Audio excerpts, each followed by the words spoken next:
प्रतीक दिल्ली में joint family के साथ रहता था, लेकिन जॉब की वजह से अपनी माँ के साथ दूसरे शहर में शिफ्ट हो जाता है, जहाँ उसकी प्रीति के साथ लव मैरिज हो जाती है, जिस पर बहू को नापसंद करते हुए उसकी माँ पूरा समय प्रीति को परेशान करने के तरीके निकालती रहती है।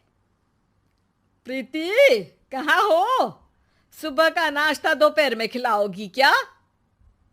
इसमें प्रीति और प्रतीक ऑफिस जाने के लिए तैयार हुए कमरे से बाहर आते हैं, जिसे देख सास प्रीति पर भड़कने लगती है। महारानी, तुम सुबह सुबह तैयार होकर घर का सारा काम छोड़कर कहाँ चल दी? जी वो ऑफिस। हैं? तुम ऑफिस जाओगी तो घर में जो सफाई, नाश्ता, खाने का काम है वो क्या मैं करूंगी? माँ, मैंने उससे वादा किया था कि वो जॉब कंटिन्यू कर सकती है। अरे वाह जी वाह, दोनों आपस में सलाह कर फैसले ले लिए। मैं क्या यहाँ बेवकूफ बैठी हूँ? मुझसे पूछना किसी ने जरूरी नहीं समझा? मम्मी, आप फिक्र ना करें, मैं आज ही रेजिग्नेशन दे दूंगी। प्रीति ऑफिस के लिए चली जाती है और अगले दिन से जॉब छोड़ घर के कामों में लग जाती है, लेकिन साथ ही उदास भी रहने लगती है, जिसे देख प्रतीक को अच्छा नहीं लगता। मुझे पता है तुम्हें अपनी जॉब कितनी पसंद थी। आई एम सॉरी प्रीति। अरे कुछ नहीं होता, बस मम्मी खुश रहनी चाहिए। अब प्रीति अपनी सास को खुश करने और उनका दिल जीतने की जी तोड़ कोशिश करती रहती है, पर सास कभी उससे सीधे मुंह बात तक नहीं करती। इसी तरह दिन बीतने लगते हैं। एक शाम प्रतीक ऑफिस से परेशान घर वापस आता है। माँ, चाची का फोन आया था। दादी की तबीयत बहुत खराब है, हमें दिल्ली जाना होगा। पति की बात सुन प्रीति तो पैकिंग शुरू भी कर देती है, पर माँ वहीं बूत बनी खड़ी रह जाती है। लगता है मम्मी अपनी सास से बहुत प्यार करती हैं, तभी उनके बीमार होने की खबर सुन शॉक में आ गई। ये प्यार नहीं, परेशानी है। तुम तो ऐसे सोचो कि अब से जब तक दिल्ली में हो तुम्हारे अच्छे दिन शुरू। अच्छा, ऐसा क्या है दिल्ली में? वो तुम्हें कुछ ही घंटों में पता चल जाएगा। सास के रिएक्शन और पति की बात से कंफ्यूज्ड प्रीति दोबारा पैकिंग में लग जाती है, जिसके बाद कुछ घंटों का सफर तय कर तीनों दिल्ली पहुंच जाते हैं, जहां घर के अंदर पहुंचते ही लोगों की भीड़ देख प्रीति परेशान हो जाती है। हे भगवान, इतनी भीड़! प्रतीक, कहीं तुम्हारी दादी को कुछ हो तो नहीं गया ना? पागल, ये भीड़ नहीं, मेरा परिवार है। क्या? इसे तुम परिवार कहते हो? अरे इसे तो जिला घोषित कर देना चाहिए। तुम्हारा परिवार का तो अपना पर्सनल बिग बॉस बन सकता है। हैरान परेशान प्रीति परिवार वाले सदमे से बाहर निकली भी नहीं होती कि सिर पर पल्ला रखे शांत तरीके से सबके साथ बात करते हुए अपनी सास को देख उसे दूसरा सदमा लग जाता है। हाय राम, ये मम्मी का ऐसा भी कोई रूप है? ये तो मुझे पता ही नहीं था। ये तुम्हारी सास का ससुराल है। तभी प्रतीक की बहन बोल पड़ती है। यहाँ आपको ऐसी ऐसी चीजें देखने मिलेंगी जो सपने में भी सोची नहीं होंगी। हाँ, ये कुछ दिन तो बहुत इंटरेस्टिंग लग रहे हैं। सब एक साथ दादी के कमरे में जाते हैं, जहाँ पहुंचते ही उसे दादी की आवाज सुनाई देती है।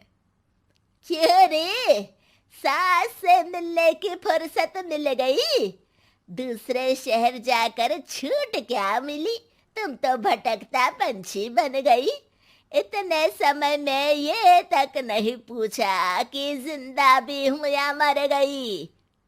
प्रीति की सास अपनी सास के पैर छूती है।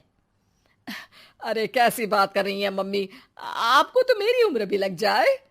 अरे बस कर, ये झूठी उम्र देने वाली बातों का दिखावा ना कर। तेरा बस चले ना तो जो मेरी बची कुची जिंदगी है वो भी अभी खत्म कर दे। अरे बहू कहाँ है? इस पर सास प्रीति को दादी से मिलवाती है। दादी प्रीति को बहुत प्यार देती है। क्यों बहू, तेरी ये सास परेशान तो नहीं करती ना? अगर करती है तो अभी बता दे, मैं इसकी क्लास लगा दूंगी। अरे कैसी बात कर रही हैं माँ जी, भला मैं क्यों किसी को परेशान करूंगी। प्रीति अपनी सास का ये रूप एंजॉय कर ही रही होती है कि तभी चाची वहां आकर प्रीति को अपने साथ ले जाती है। सास की क्लास लगते देख जो खुशी मिल रही थी वो तुम्हारे चेहरे से साफ पता चल रही थी, इसीलिए ले आई, क्योंकि अगर उन्हें पता चल जाता तो तुम्हारी खैर नहीं थी। थैंक यू चाची जी। चाची और प्रीति घर में झूले पर बैठी बात कर ही रही होती है कि उसकी सास भी वहां आ जाती है।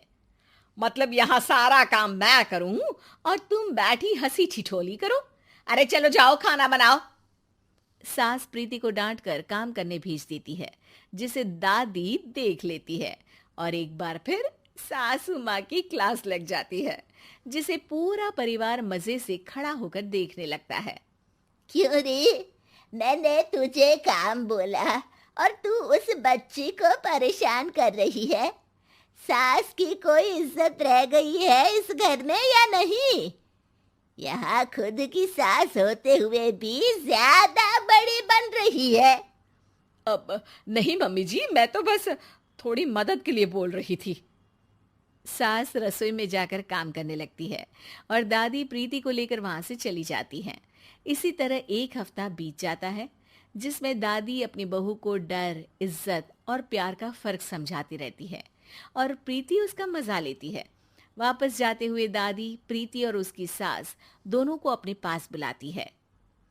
मेरी बहू जिद्दी और अड़ियल है, इसलिए उससे हमेशा सही काम करवाने के लिए मुझे सख्ती करनी पड़ती है।